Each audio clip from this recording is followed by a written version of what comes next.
오늘 하나님 말씀은 복음서 강의 78강째입니다. 오늘부터 주의 날 1, 주의 날 2, 주의 날 3. 그래서 마태복음 24장, 누가복음 21장을 세 번으로 나누어서 이제 말씀을 전할 것입니다. 그래서 오늘 첫 번째 말씀입니다. 말씀은 마태복음 24장 1절에서 14절까지의 말씀이고요. 이제 교독하도록 하겠습니다. 저는 전체를 같이 읽도록 하겠습니다. 제가 먼저 읽습니다. 24장 1절부터입니다. 예수께서 성전에서 나와서 가실 때에 제자들이 성전 건물들을 가리켜 보이려고 나아오니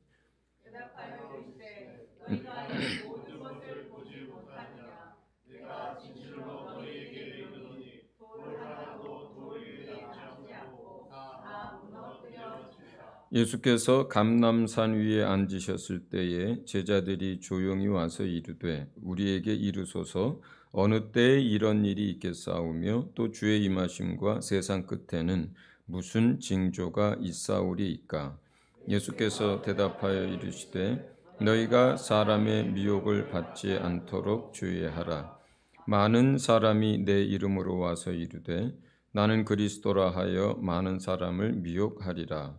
난리와 난리 소문을 듣겠으나 너희는 삼가 두려워하지 말라. 이런 일이 있어야 하되 아직 끝은 아니니라. 민족이 민족을, 나라가 나라를 대적하여 일어나겠고 곳곳에 기근과 지진이 있으리니 이 모든 것은 재난의 시작이니라.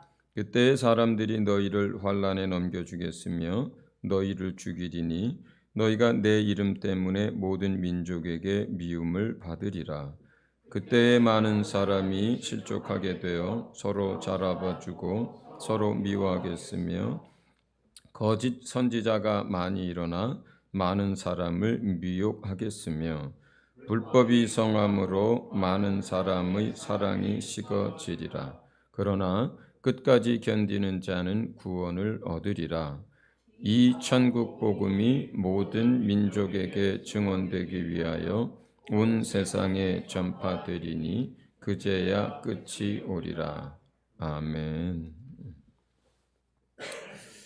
읽지 않은 15절부터는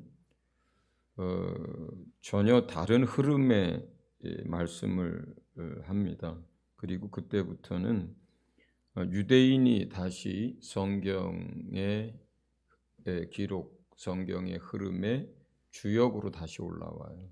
저는 이것을 그래서 15절부터 다음 주에 설교하는 15절부터 한 문단은 다니엘이 기록했던 71회 가운데 남겨진 마지막 한 일회가 이어지는 거라고 저는 그렇게 이해를 합니다. 그렇다면 지금 읽은 14절까지는 주인공이 누구냐, 그리고 이야기의 흐름은 무엇으로 계속 이어지는 거냐, 사도행전이 계속 이어지는 거예요. 사도행전이 28장에서 끝난 게 아니라 그 사도행전이 이제 이어지는 것인데, 사도행전의 중심은 사도행전 1장 8절에 있는 말씀대로 이제 성령이 너희에게 임하면 예루살렘, 유대, 사마리아 땅 끝까지 이르러 내 복음이 되리라고 하는 이 말씀이 어떻게 성취되어져 가고 있는지를 사도행전은 보여주는 거거든요. 그래서 예루살렘과 유대를 배경으로 해서 사도들과 또 그 당시 이제 집사들이 어떻게 복음을 증거해 갔는지가 나오는 것이고, 그 다음에 이제 거기에서 더 사마리아 지역, 그 다음에 이제 유대 근처의 이방 지역, 또 이방인들에게 어떻게 증거되어지는지, 그 다음에 사도 바울을 부르셔서 그것이 어떻게 이방 선교, 이방 땅 끝까지 이제 증거되어져 가는지를 설명하는 거예요. 사도 바울 시대에는 그들의 세계관에서 그 유럽이 세계 전부처럼 느껴졌고, 그들이 생각했던 땅끝이라고 하는 것은 동방 쪽보다 사도 바울의 사역에서는 스페인까지 가면 자기가 할 일을 다 한다고 생각을 했어요. 그러나 실제로 세계 땅끝은 거기가 아니잖아요. 그렇죠?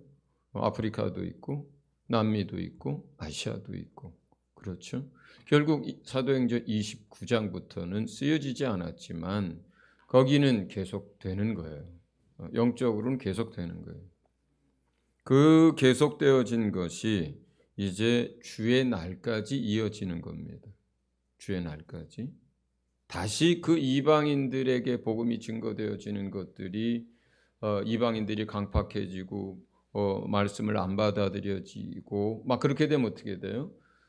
마치 유대인들이 말씀을 받아들이지 않고 복음을 받아들이지 않으면서 복음이 유대인에서 이방인에게로 넘어갔듯이 다시 이방 사회가 믿을 사람들 다 믿고 마음이 강팍해져서 더 이상 예수의 복음을 안 받아들이는 그러한 세상이 오게 되면 그 중심은 다시 이방인에서 유대인으로 넘어가는 거잖아요.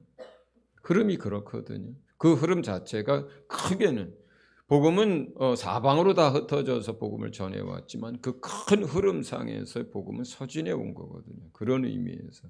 그래서 다시 백투 예루살렘이라고 하는 말이 그런 의미예요, 사실은. 예.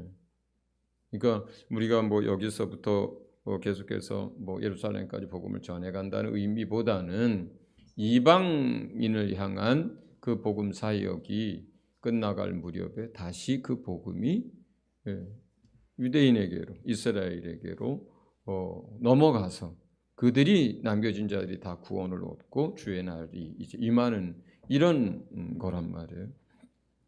그런 면에서 이제 오늘부터 이제 다루는 그리고 오늘 다루는 그 첫 번째 이야기는 주제가 뭐냐면 14절이에요.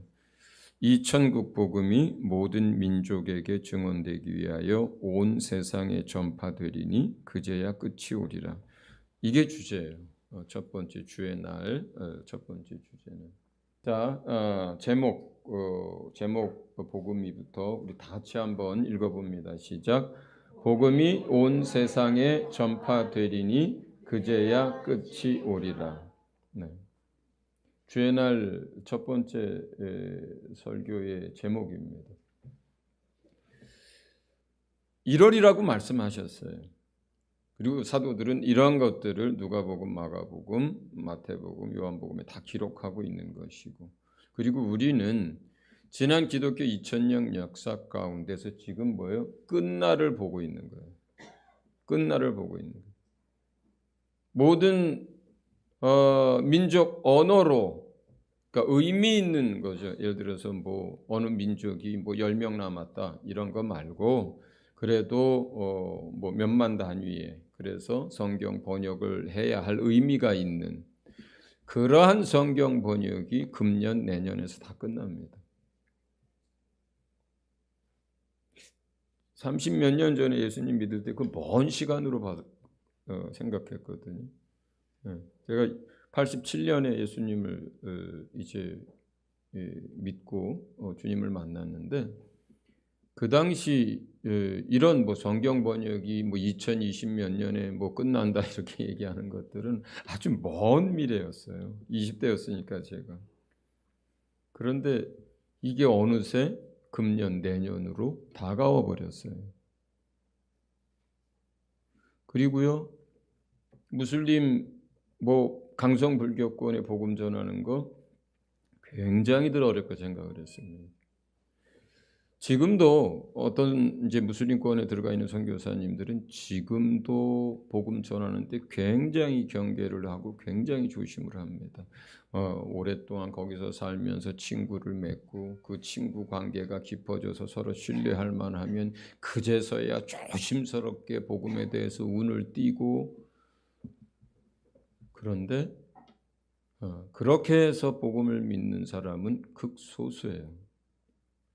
그냥 예수 믿겠다고 온라인으로 뒤지고 교회를 찾고 이렇게 예수님을 믿는 사람이 훨씬 더 많습니다. 훨씬 더 많습니다. 라오스, 현지 교회가 이제 자리를 잡은 그래도 교회라고 여길 만한 게 400개, 500개 정도 되고요. 조그만 가정 교회까지 했을 때 약 700개 정도 된다 그래요. 라오스, 캄보디아, 미얀마 다 태국 대표적인 강성 불교 국가들입니다. 한국에서 온 선교사가 주일학교 교재를 번역을 하고 교사들을 교육한다고 했을 때 그곳 유일한 교단 총회장과 그 교단 총회가 나서서 이걸 지원하고 해달라고 하고 허가를 하고 문서를 내줬어요. 네. 사회주의 국가니까 불교 국가인 동시에 사회주의 국가니까 20세 미만의 어린아이들은 복음을 가르칠 수 없게 돼 있어요. 종교교육을 못하게 돼 있어요. 그래서 교회마다 주일날 엄마 아빠가 이제 교회를 나오거나 또 주일날 그런 나라에서는 뭐 재밌는 게 많지 않잖아요. 그러니까 여러분 연세 드신 분들은 알 거예요. 옛날에 여러분들 어렸을 때 그래도 제일 재미있고 뭔가 이벤트도 있고 뭔가 주기도 하고 뭐 하는 곳이 어디였어요? 교회였잖아요. 그렇잖아요. 그래서 라오스의 현지의 많은 교회들의 주일날 애들이 뭐 20명, 30명씩 모여 있는데 이제 종교교육을 못 한다고 이제 이 교육을 받았으니까 이제 안 하고 있었던 게 애들이 모여만 있고 교회에서 노는 거예요. 마당에서 놀고 뭐 밥 주면 밥 먹고. 그런데 그 아이들을 대상으로 해서 말씀을 가르치고 예배를 하고 교육을 시작한 거예요. 그 나라의 인구가 700만 명 정도밖에 안 됩니다, 여러분. 근데 우리나라는 노령층과 장년층이 많잖아요. 근데 그 나라는 그 어린아이 20대 미만의 인구가 절반이 넘습니다. 그러니 뭐 여러분들 카톡에 사진 많이 봤죠? 막 그 어린애들 모여가지고 초롱초롱한 눈빛으로 그 이렇게 그림 성경책들 넘겨가면서 말씀 배우고 거기서 또 율동하고 찬양하고. 네. 인구가 700만 명밖에 안 되기 때문에요. 그 가운데 자리 잡은 교회가 현지인 교회가 400개, 500개면 그 교회에서 적게는 10명, 많게는 30명, 40명씩 애들이 주일 학교에서 말씀을 배우고 주님을 만나고 믿음을 갖게 되면 얼마나 큰 역사가 일어나겠어요. 주원이 금방 자랍니다. 여러분 몇 번 새해 또 뭐 송구영신 예배 몇 번 하고 나면요 주원이가 뭐라고 하냐면 저 대학 가야 되는데요 할까요? 금방입니다. 생각해 보세요. 백지 같아요. 라오스의 어린아이들이. 그 어린아이들이 400개, 500개 교회에서 30명, 40명씩, 50명씩 모여가지고 믿음의 사람들이 된다고 생각해 보세요. 그리고 그 세대가 계속 태어나고 또 성장하고 태어나고 성장하고 그러잖아요. 이런 일들이 백왕희 선교사 그 나라 갈 때만 해도 그렇게 될 거라고 생각도 못했습니다. 강성 불교니까 우리 그때 이제 정탐하러 가고 그 다음에 그쪽에 이제 사정 확인하고 이제 몇 번씩 갔잖아요. 그때 뭐 조심해야 되고 또 뭘 정부 관계를 어떻게 해야 되고 뭐 열린 걸 어떻게 해야 되고 뭐 어쩌고 했는데 웬걸요.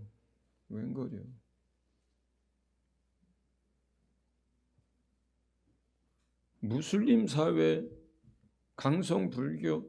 여러분들 설교에서 지난번에 그 라인하르트 본케 목사님이 아프리카에서 어떻게 역사하고 사역했는지 말씀 들으셨죠? 한 번 집회할 때 뭐 150만 명, 200만 명, 300만 명씩 모이고요. 거기에 사전에 모든 교회들을 미리 준비시켜서 영접하는 사람들 어떻게 하도록 이렇게 바둑판처럼 바둑판에 금 있죠.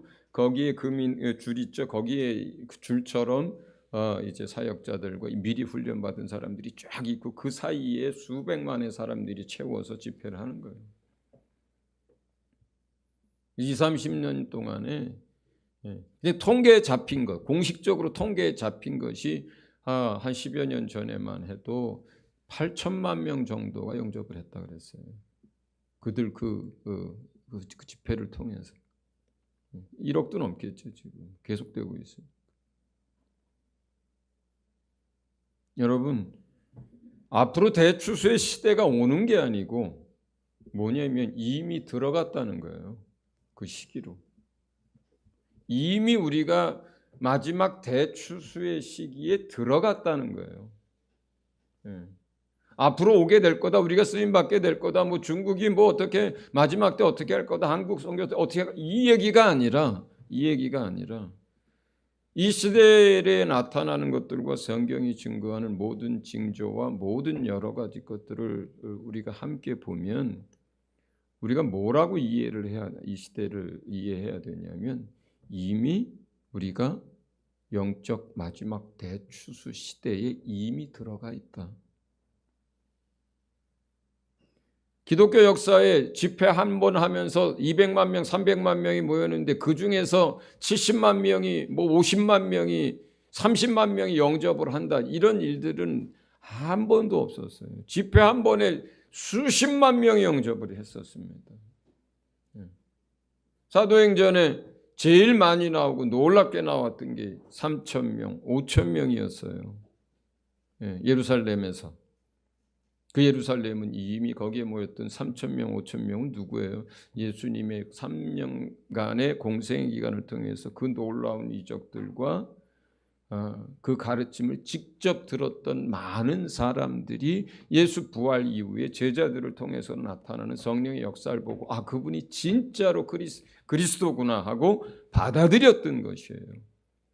그러나 지금 오늘날에는 그게 아니에요.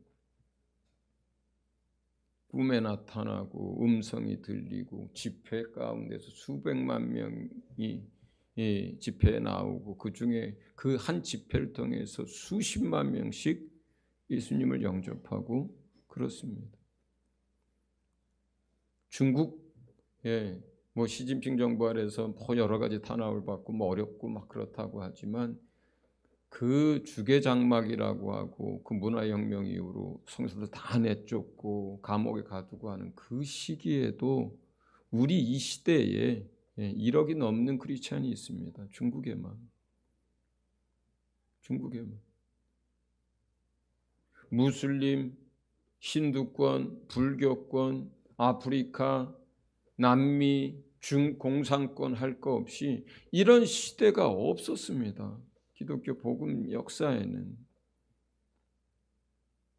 그런데도 불구하고 우리가 아직도 대추수의 시대가 올 것이다 이렇게 생각한다면 그냥 앉아서 언젠간 그게 오겠지 하고 있는 영적 게으름이고 나태함일 뿐이에요. 그냥 이미 우리는 영적인 대추수의 마지막 대추수의 시대에 들어가 있고, 그리고 참으로 감사하고도 복되게 한국은 그 영적 대추수의 시기에 귀하게 쓰임 받고 있고, 그리고 그 가운데 서진 교회와 여러분들도 이 영적 대추수의 시기에 귀하게 쓰임 받고 있는 줄로 믿으시길 바랍니다.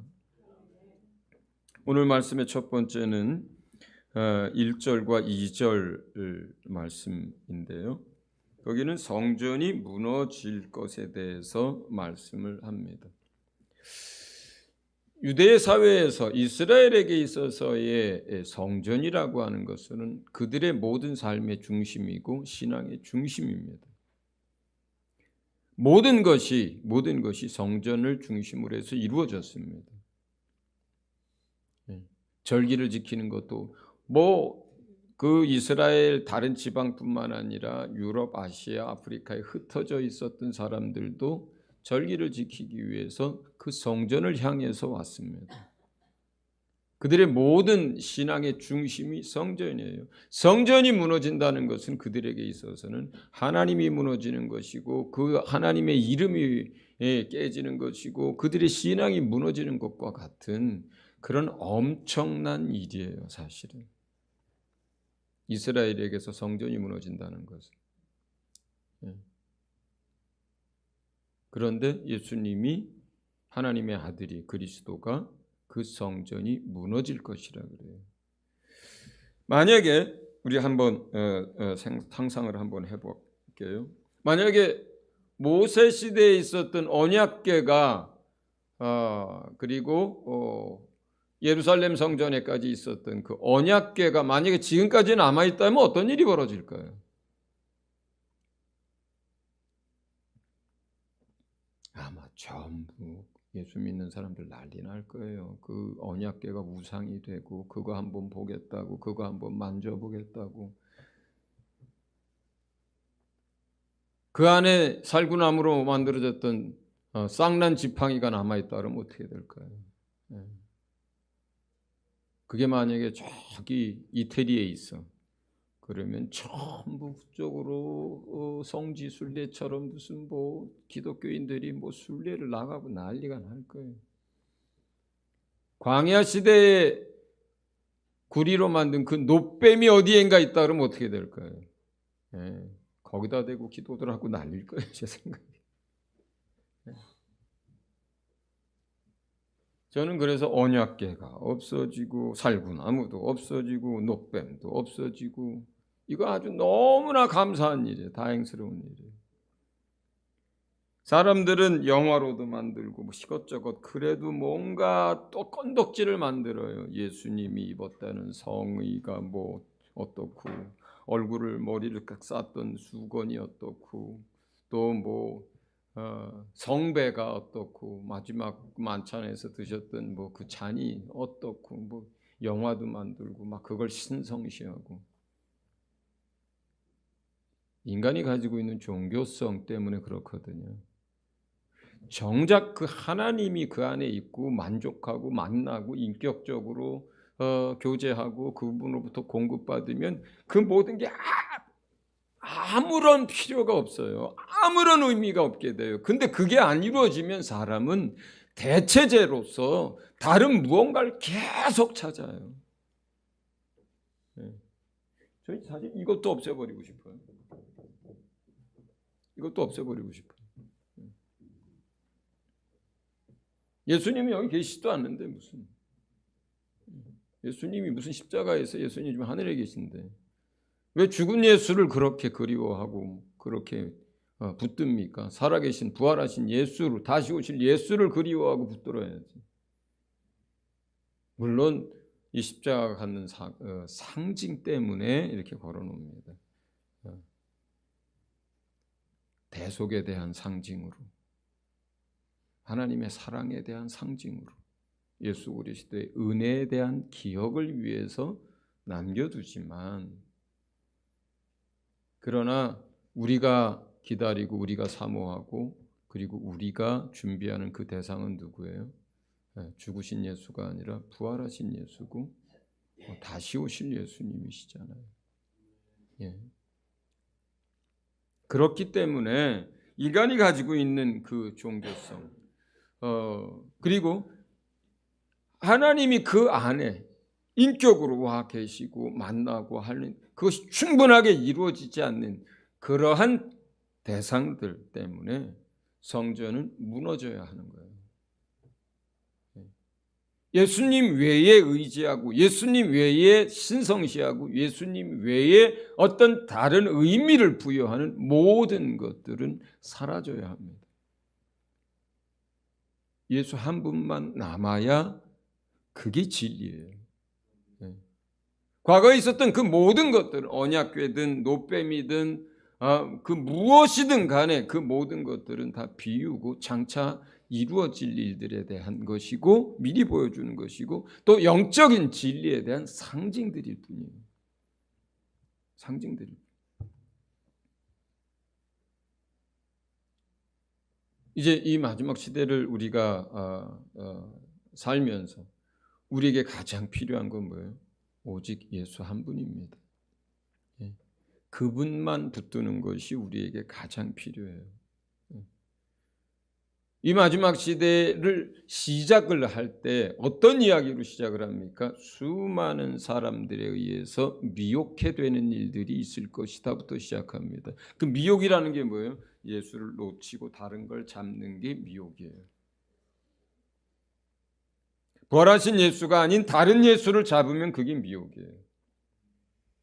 다시 오실 부활하실 예수님이 아닌 다른 것들을, 그것이 십자가가 됐든 성의가 됐든 언약궤가 됐든 무슨 절기가 됐든 무엇가 됐든 또는 교단의 헌법이 됐든 다른 걸 잡으면 그게 미혹입니다. 예수를 놓치면 그게 미혹이에요.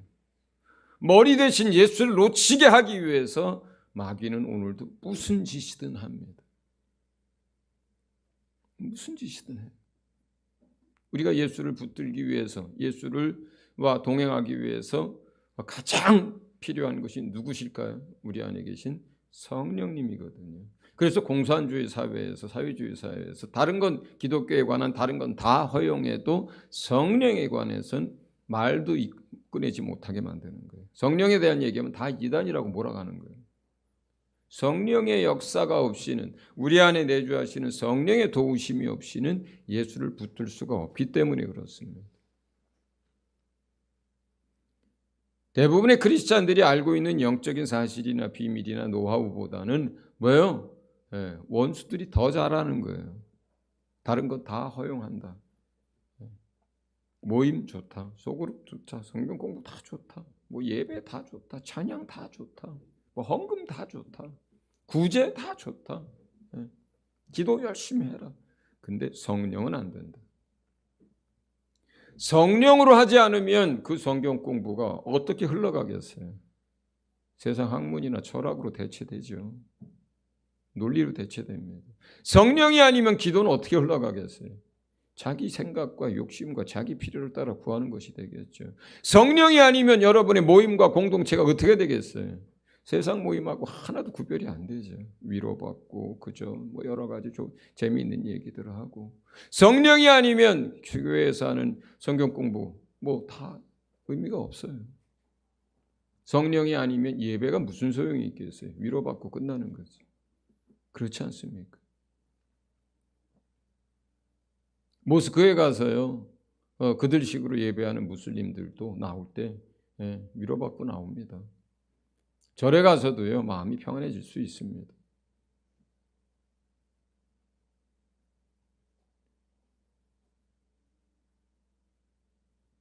성령을 만약에 우리가 빼놓는다면 결국 기독교는 그냥 세상의 여러 종교 중에 하나인 또 다른 종교로 전락을 합니다.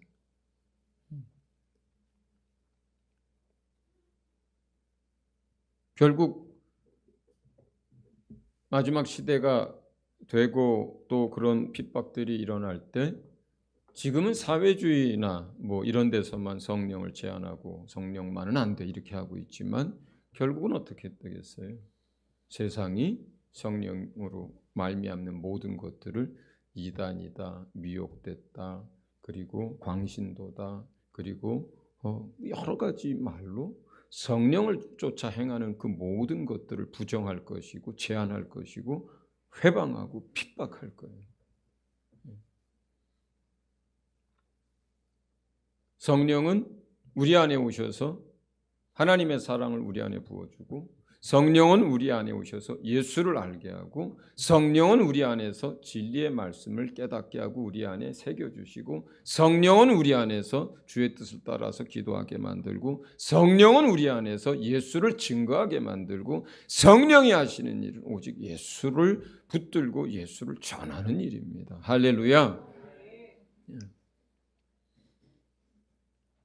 그 성령의 역사를 통해서 모든 모형, 상징, 비유 다 걷어내고 오직 예수만 붙들 때 어떠한 미혹이 와도 어떠한 거짓 선생의 역사가 있어도 우리는 진리 안에서 견고케 됩니다. 예수를 놓칠 수가 없어요. 인격적으로 주님을 아는 사람이 어떤 다른 것으로 그 자리를 대신하겠어요? 내가 인격적으로 주님을 만나는데 어떻게 예수를 배신합니까? 어떻게 배도를 합니까? 내가 진리를 성령으로 인해서 진리를 알고 깨닫고 또 성령으로 인해서 내 안에 와 계신 예수님과 인격적인 만남이 이루어지고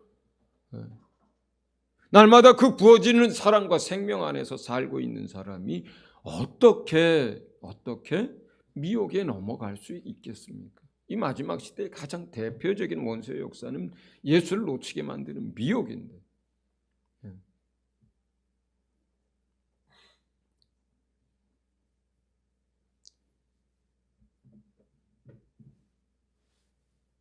미혹에 관해서 성경은 뭐라고, 어떤 사람이 그 미혹에 넘어가느냐라고 이제 주님은 말씀하시냐면, 진리의 사랑을 받지 못했을 때 미혹에 넘어간다고 기록을 해요. 미혹이라는 게 뭐예요? 진리가 아닌 것을 진리로 착각하고 따르는 거거든요. 그 진리의 사랑을 받지 못했을 때 미혹에 넘어간다, 이렇게 얘기합니다. 자주 말씀드리지만 이제부터 전개될 앞으로의 세상 속에서의 기독교는 비이성적이고 비논리적이고 광신도라고 매도될 거예요. 그러면 반대편으로 세상 사람들이 주장하고 끌어가는 건 뭐예요? 합리적이고 상식적이고 논리적이고 이성적이고 편리하고 당연한 것으로 여겨지는 것일 거라고요. 자주 우리가 저도 그렇고 목사님도 자주 설명했잖아요. 지갑보다는 신용카드가 편하고 신용카드보다는 몸에다 새기는 게 편하고 잊어버리지도 않고, 그죠? 얼마나 당연한 순서예요, 이런 것들이. 그렇지 않습니까? 여러분들 신용카드 아직도 이건 부정적인 생각을 가지고 그거 영적으로 나빠 이러는 사람이 있어요? 아무도 없잖아요. 아무도 없잖아요. 한 사람이 보통 신용카드 한 10개씩 가지고 살잖아요.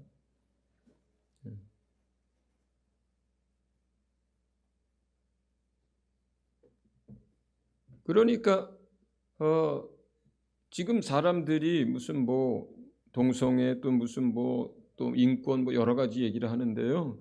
그것들이 그들의 논리에는 말이 되는 얘기들을 하는 거예요. 그리고 그것들을 더 많이 받아들여질 거예요, 사람들이, 세상이. 우리가 그런 것들에 대해서 반대를 하고 하는 것은 뭐예요? 그 속도를 늦추고 그 늦춰진 속도를 통해서 그 사이에 많은 영혼들을 더 구원하고 주의 일을 더 하기 위해서 하는 것이지 세상의 흐름 자체를 바꿀 수는 없어요. 그냥 진행되는 거예요. 그리고 그런 흐름의 진행이 대한민국이 가장 늦게 진행이 됐으면 좋겠고, 그리고 진행되더라도 가장 천천히 진행됐으면 좋겠고, 그렇게 해서 그 시간을 벌어서 우리가 영적 출수를 하고 믿음의 사람들을 경고케 세우고, 그리고 믿음의 싸움에서 이길 수 있도록 시간을 벌기 위한 거죠, 사실은. 그래서 저지하는 거예요. 그러니까 성경에서 미혹할 때 우리가 그것을 믿음 없는 사람이나 아니면 잘 모르는 사람이나 넘어간다고 생각을 하면 안 되는 거예요. 세상이 다 받아들여질 수 있는 것들에 대한 거예요, 첫째. 두 번째는요, 누가복음에 똑같이 이제 나중에 읽을 건데 뭐라고 기록되어 있냐면요, 많은 거짓 선지자들이 나와서 그들이 많은 이적과 표적들을, 기적들을 일으키면서 미혹해 한다 그래요. 그냥 집안이 어떻게 되든 풍지박산이 되든 자식 버리고 남편 버리고 있는 돈 다 갖다 바치고 산속으로 들어가는 이런 미혹은 금방 구별이 되죠. 안 넘어가죠, 대부분의 사람들은. 그런데 여러분들, 신의 이름으로 기적들이 일어나고 표적들이 일어나고 놀라운 일들이 일어나면 여러분 어떻게 될까요? 어떻게 될까요? 신비한 영적 체험들, 그 다음에 기적들, 놀라운 어떤 초자연적인 현상들이 일어나면 사람들 넘어가는 거 순식간입니다. 순식간에 넘어갑니다. 그래서 미혹은 무슨 기독교의 교리를 조금 틀어서 끝을 다르게 하는 정도의 말을 하는 게 아니에요. 이 시대가 진행될 때의 미혹은. 내가 그리스도다, 그리스도가 저기 있다, 여기 있다, 뭐 이런 식으로 나오는데 이적과 기적, 능력이 초자연적인 것들이 함께 이루어지면서 그런 일들이 일어나요. 그래서 수많은 사람들이 미혹에 넘어가고 배도하는 일이 생기는 겁니다. 그래서 그렇기 때문에 오직 예수 그리스도를 말씀과 인격과 성령으로 만나지 않으면 장담을 할 수가 없는 거예요. 장담을 할 수가 없는 거예요. 누가복음을 한번 읽어보겠습니다. 누가복음의 같은 이야기가 이제 나옵니다. 21장. 그 마지막 때가 어떻게 이제 진행되는지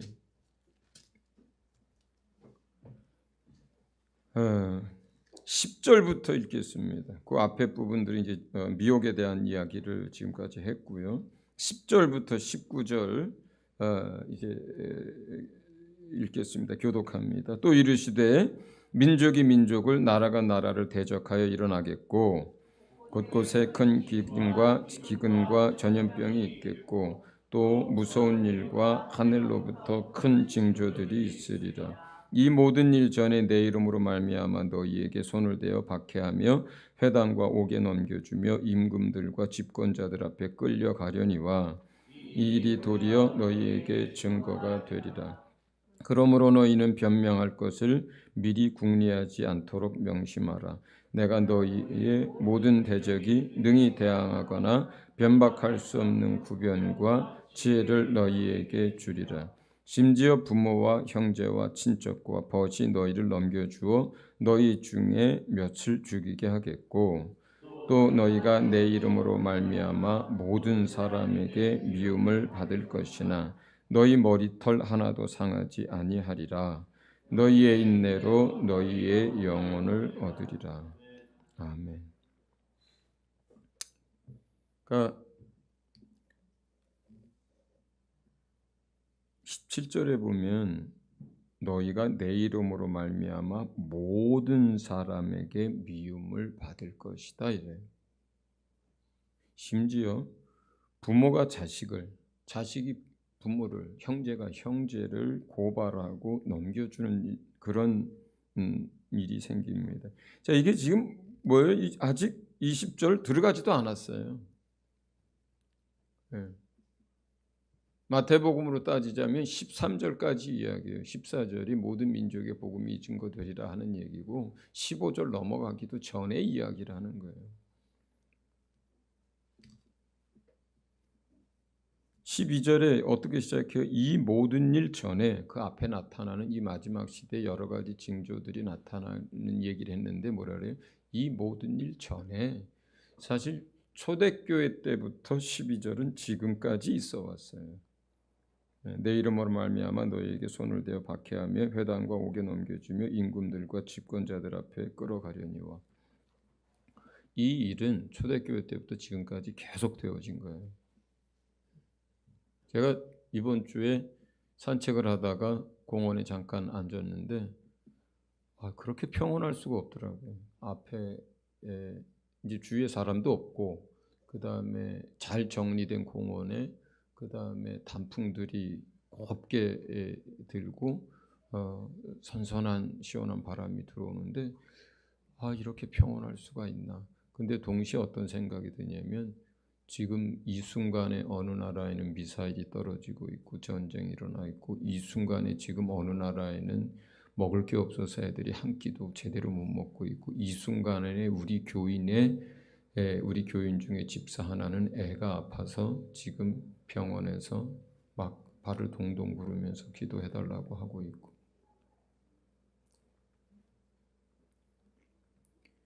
그러니까 기독교 역사상 어느 나라나 어느 시대에는 평온한 시대에도 있었고 그리고 그냥 삶에 만족하는 시대도 있었지만 어느 시대도 빼놓지 않고 모든 시대의 기독교 역사상 잡히고 박해당하고 순교당하는 일들은 계속 있어 왔어요.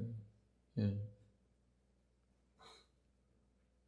이란에 제가 들어가도 사역을 하는 게 너무너무 힘듭니다. 들어가자마자 KGB가 붙어서 계속 주시를 하고 종교 활동 조금이라도 하려 치면은 바로 붙잡습니다.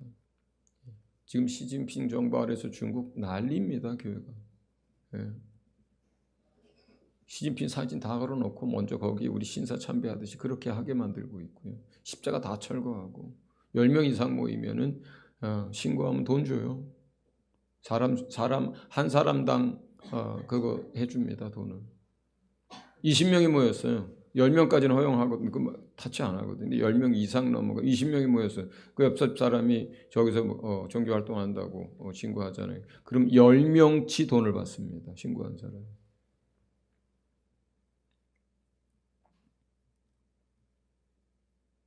지금 이 시대에도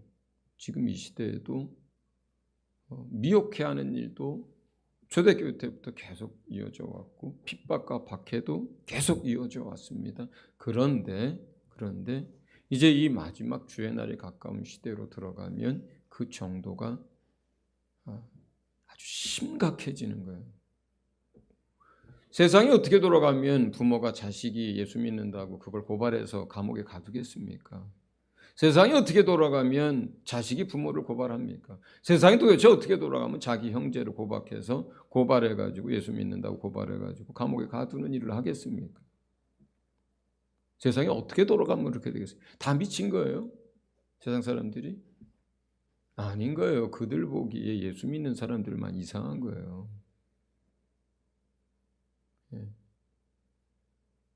우리가 이런 시대 속으로 이제 들어가고 이런 시대를 살아갈 것입니다.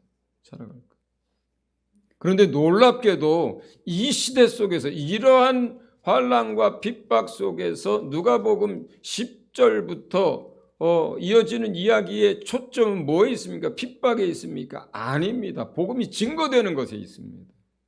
그 가운데 그런 와중에 복음이 증거되는데 너희가 감옥에도 갇히고 너희가 왕에도 지도자들 앞에도 끌려가는데 그때 그것이 도리어 너희가 증거할 수 있는 기회가 될 것이고 그때 무엇을 말할까 염려하지 말고 말하는 일은 너희 속에 계신 성령이 사람들이 변박할 수 없는 지혜와 할 말을 너희에게 넣어줄 것이고 너희는 그때 담대하게 복음을 증거해라.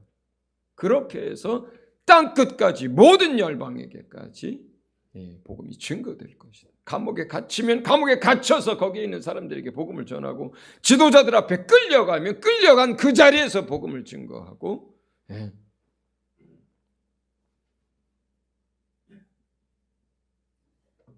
이 두 가지가 같이 일어나는 거예요. 같이 일어나는 거예요. 그러면 그 시대에는 뭐야? 예수 믿는 사람들은 목숨 걸고 복음 증거하는 거예요. 목숨 걸고 복음 증거하는 거예요. 그리고 환난과 핍박이 계속 되어지는 것이고 근데 이 와중에 전쟁이 일어납니다. 심각한 가뭄으로 인해서 기근들이 일어납니다. 그리고 우리가 보지 못했던 엄청난 지진들이 일어납니다. 그리고 전염병으로 많은 사람들이 죽습니다. 네 가지.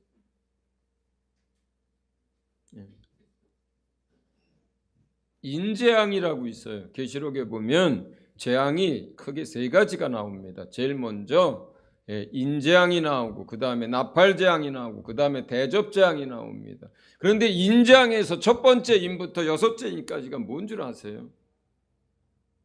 전쟁, 기근, 전염병, 지진으로 인한 사망 이거예요. 이거 똑같아요. 여러분 집에 가셔서 지금 시간이 없어서 이걸 못 다룹니다. 계시록 6장에 보면 이제 6번에 걸친 인을 뗄 때의 일이 일어납니다. 첫 번째 인, 활, 두 번째 인, 큰 칼. 이건 뭐예요? 다 전쟁에 관한 얘기예요. 세 번째 손에 저울, 한 데나리온에 밀 한 대. 이게 무슨 말입니까? 한 데나리온이 뭐예요? 하루 품삯이에요. 대한민국 하루 품삯. 요즘 아무것도 할 줄 모르는 사람 불러도 15만 원 달라 그래요. 그런데 밀 한 대가 값이 얼마냐? 15만 원이라 이 뜻이에요. 한 데나리온의 밀 한 대란 뜻은 우리가 하루 버는 일당을 가지고 뭘 살 수 있느냐? 밀 한 대 살 수 있다는 얘기예요. 심각한 가뭄을 얘기하는 거예요. 기근을 얘기하는 거예요. 네 번째인 검과 흉년. 예, 똑같아요. 이 검은 전쟁이고 흉년은 기근이에요. 예. 다섯 번째는 순교자들의 탄원. 언제까지 주께서 우리를 탄원해 주지 않으시렵니까? 빨리 오시옵소서. 세상을 심판해 주시옵소서. 이 시대 이전에 초대교회로부터 지금까지 순교한 사람들이 주님 앞에 나아가서 제단 밑에서 주님 앞에 탄원하고 기도하는 이야기입니다. 여섯 번째, 큰 지진, 그리고 그로 인한 사망과 땅의 짐승들의 역사. 지진, 전쟁, 기근, 전염병. 이게 계시록에서 이야기하는 인재앙이에요. 이게. 저는 개인적으로 생각하기를 이미 들어갔다고 생각해요. 이미 그 와중에 있다라고 생각을 합니다. 대추수의 시기도 이미 들어갔고, 그리고 그러한 재앙도 이미 시작이 됐고, 언제까지 이 재앙이 진행될지 모르지만, 그래서 엄청난 지진들이 일어나고 무슨 뭐 판이 흔들리고 어떻게 되고 뭐 불의 고리가 어떻고 해도 저는 하나도 이상하지 않아요. 그리고 전염병이 이제 5년에 한 번씩 이런 것들이 생기고 치사율이 높아지는 것들이 생긴다 해도 하나도 이상하지 않습니다. 우크라이나하고 러시아의 전쟁뿐만 아니라 어떤 지구상의 다른 전쟁들이 일어나고 민족 간의 분란이 일어난다 해도 하나도 이상하지 않습니다. 그리고 뭐 지금도 수억의 사람들이 기근으로 인해 가지고 기아에 허덕이고 굶어 죽고 그러는데 지금보다 훨씬 더 심해지겠죠. 금년에만 밀값이 45%가 올랐대요.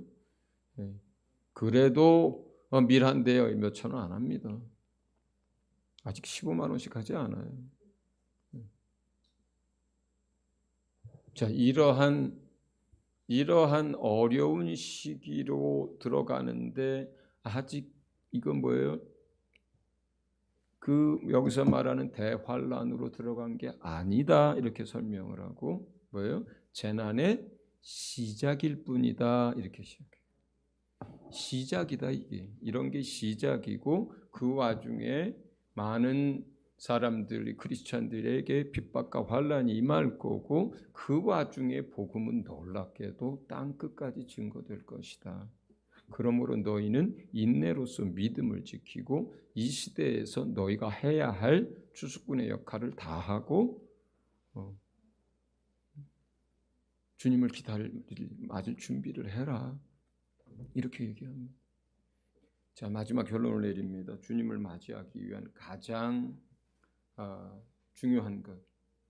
여러분 한 사람 한 사람이 진리의 성령의 인도함을 받아서 말씀을 읽고 깨닫고 감동과 흥분과 생명의 공급이 일어나고 그 가운데서 성령으로 기도의 삶이 이루어지고 그 가운데서 인격적으로 주님을 깊이 만나고 같이 살아가는 것. 같이 살아가는 것. 주의 인도함을 세밀하게 잘 받으면서 그렇게 살아가는 것. 이거예요. 이것이 오늘 적용해야 할 것들입니다. 만약에 이렇게 주님과 동행하고 이렇게 주님과 사귀고 이렇게 성령의 인도함 가운데서 그렇게 살아가지 않으면 여러분 지금 대한민국은 그 어느 나라보다 적어도 남한은 평화롭다 하는 때예요. 모든 게 부족함이 없다 하는 때입니다. 이런 세상에 무슨 주님이 오고 종말 얘기를 하냐 이럴 때예요. 아무리 무슨 뭐 이런저런 얘기해도 다른 나라 가보시면 대한민국은 진짜 지금 뭐 이런 축복받은 땅이 있나 싶을 정도의 상황이에요. 아무리 경제가 어려워도 맞습니다. 아무리 북에 위협이 있어도 맞고요. 그리고 무슨 뭐 코로나가 뭐 어떻게 다른 나라와 상대해서 비교적으로 비교해 보면 대한민국은 전혀 그렇지 않아요. 전혀 그렇지 않아요. 아무리 어렵다 해도 그렇지 않습니다. 이러한 상황 속에서 있기 때문에 예배도 자유롭고 복음 전도도 자유롭고 성경 공부도 자유롭고 뭐든지 자유로운데 이게 언제까지 이런 상황에 이 크리스천의 삶이 유지될지 모릅니다. 그렇기 때문에 이미 그런 재난의 시작 속으로 들어가고 있다. 아니면 들어갔다. 이미 대추수의 시대 속에 있다. 그리고 우리가 예수님을 깊이 만나고 동행하는 것만이 답이다. 그러므로 내가 목사가 전해주는 이야기로 또는 새벽 기도에서 10분 전해주는 그 이야기로 그걸로 얻어먹고 그걸로 영적 생활을 산다면 여러분은 보장할 수 없어요. 성령은 우리 안에 보증으로 오셨어요. 그러려면 우리가 보증을 대로 이루어지고 그런 보장을 받으려면 어떻게 해야 돼요? 그 성령님이 내 안에서 일해야 그게 보증이 되고 그래야 보장이 되는 거예요. 그 성령이 그 일을 위해서 왔는데 그 성령이 일할 수 없는 상황이라면 그렇다면 우리가 뭘로 보증을 삼습니까?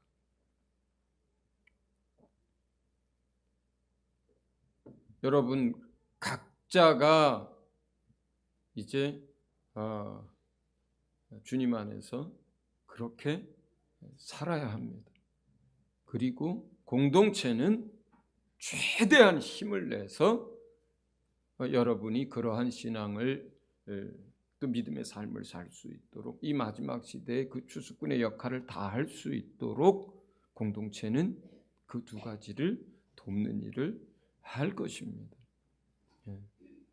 우리 이 시간 다 같이 말씀을 기억하면서 기도하도록 하겠습니다. 여러분 자신을 위해서 또 여러분의 자녀들을 위해서 여러분의 부모를 위해서 이 시간 하나님 앞에 이 시대에 우리가 믿음의 사람으로 살아내도록 같이 기도하겠습니다. 하나님 아버지, 무화과 나무 잎이 무성해지면 그 때를 분별하라고 말씀하셨습니다. 우리가 이 시대를 주의 말씀과 성령으로 분별할 수 있도록 주님 도와주시옵소서. 그리고 우리가 이 시대를 살면서 한 사람 한 사람 성령으로 말미암아 우리 주 예수 그리스도만 붙들고 늘 동행하는 삶을 살 수 있게 하시고 진리로 무장하여 영적 싸움을 싸울 수 있는 성도들이 다 되게 하여 주시옵소서. 하나님, 주의 복음이 모든 민족에게 전파될 것이라 말씀하셨고 그제야 끝이 오리라 말씀하셨사오니 이제 우리가 참으로 우리 주위에 있는 사람들 또 믿지 않는 가족들 그리고 열방으로 나아가서 이 시대에 우리가 해야 할 그 일들을 아버지 하나님 참으로 목숨을 걸고 감당해 갈 수 있도록 도와주시옵소서. 아직도 아버지 참으로 배아파한 자식들 가운데 믿지 않는 영혼들이 있습니다. 아직도 우리를 아버지 하나님 모든 것으로 헌신하면서 키워준 부모 가운데 믿지 않는 부모들이 있습니다. 하나님 아버지 한 배에서 태어난 형제들 가운데 아직도 믿지 않는 사람들이 있습니다. 하나님 이들을 위하여 우리가 눈물을 흘리게 하시고 이들을 위하여 아버지 기도하게 하시고 이들을 위하여 씨를 뿌리게 하시고 이들을 위하여 성령으로 의지하여 행하게 하여 주시옵소서. 감사드리며 예수 이름으로 기도합니다. 아멘.